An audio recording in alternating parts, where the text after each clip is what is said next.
Nicola, so first off, how does it feel to be inspiring young kids on this nice campaign such as the Prudential Ride London? How does it feel to inspire young kids? Yeah, it's great to be able to inspire kids to get involved in cycling. Doing the Prudential Ride London is going to be really cool. I've never cycled 46 miles before, so it's definitely going to be a challenge for me. And would it be more of a challenge for you to do something like this rather than the boxing side? How would you compare it? Yes, this is definitely going to be more of a challenge than the boxing side. The boxing side of things is a walk in the park. This is going to be quite tough and challenging. So yeah, but I'm looking forward to it, and it's nice to see that the kids are all excited about it as well. And what advice have you given to the kids? Because I know you've obviously spoken to the kids this morning. What have you said to the kids, and what type of stuff are you telling them in terms of their goals and just future ambitions for themselves?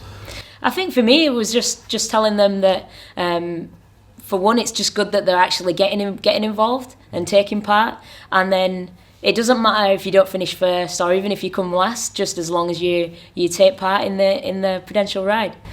And for you, obviously, you've got your professional debut coming up in a few weeks' time. How are preparations for that going?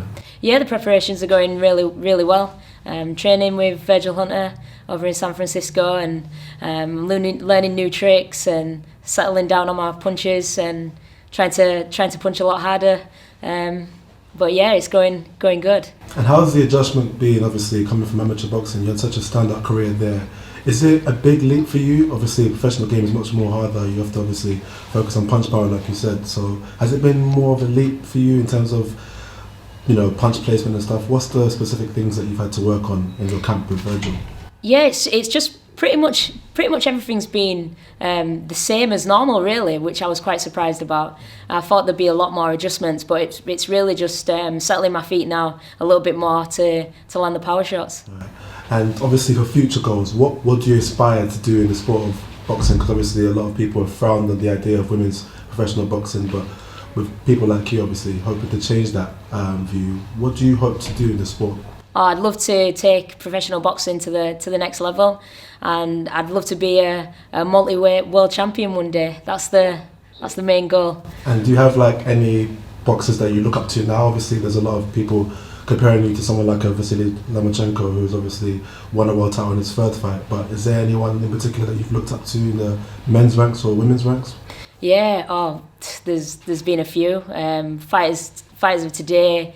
Lomachenko, Rigondeaux, there's Golovkin, there's quite a few, and then just retired Floyd Mayweather, the likes of Muhammad Ali, Sugar Ray Leonard. So yeah, I've been watching all these guys, the movement, the placement.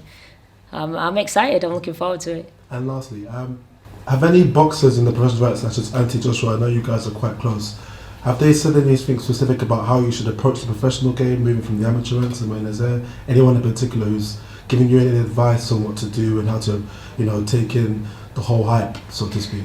Everybody's just pretty much said the same. Just take it as a normal bout. It's going to be the same size ring, judges, and an opponent in front of you, and just go for it and get the win. Yeah.